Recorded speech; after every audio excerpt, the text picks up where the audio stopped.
নাহমাদুহু ওয়া নুসাল্লি আলা রাসূলিহিল কারীম, আম্মা বাদ।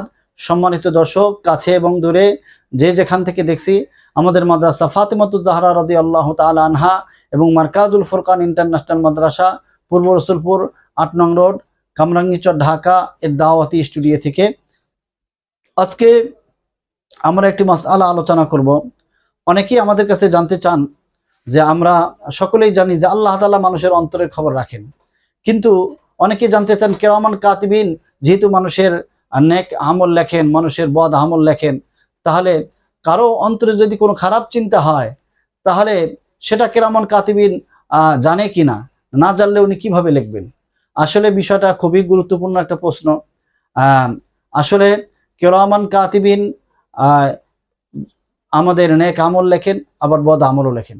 হাদিসের মধ্যে পাওয়া যায়, নবীজি বলেছেন যে যখন কোনো বান্দা নেক আমলের নিয়ত করে, নিয়ত করার সাথে সাথে আল্লাহ তাআলা ফেরেশতাদেরকে অর্ডার দিয়ে রাখছেন, ফেরেশতারা তার আমল নামায় নেক লিখতে থাকেন।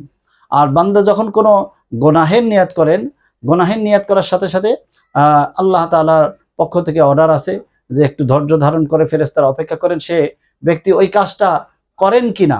যদি করেন তাহলে গুনাহ লেখেন, আর যদি না করেন, ওই কাজটা থেকে ফিরে আসেন, তাহলে ফেরেশতারা এটার বিনিময়ে তার আমল নামায় সওয়াব লেখেন।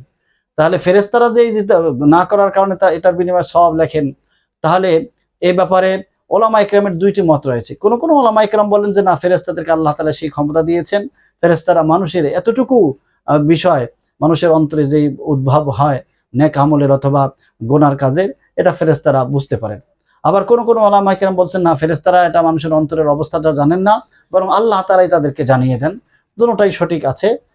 মূল কথা হলো ফেরেশতারা এটা যে কোনোভাবে আল্লাহ তাআলা তাদেরকে জানিয়ে দেন এবং তারা বুঝতে পারেন যে বান্দা কি গুনার কাজের নিয়ত করেছে না নেক আমলের নিয়ত করেছে, সেই অনুযায়ী তারা এটার আল্লাহ তাআলা যেভাবে লিখতে বলেছেন সেভাবে লিখে রাখেন।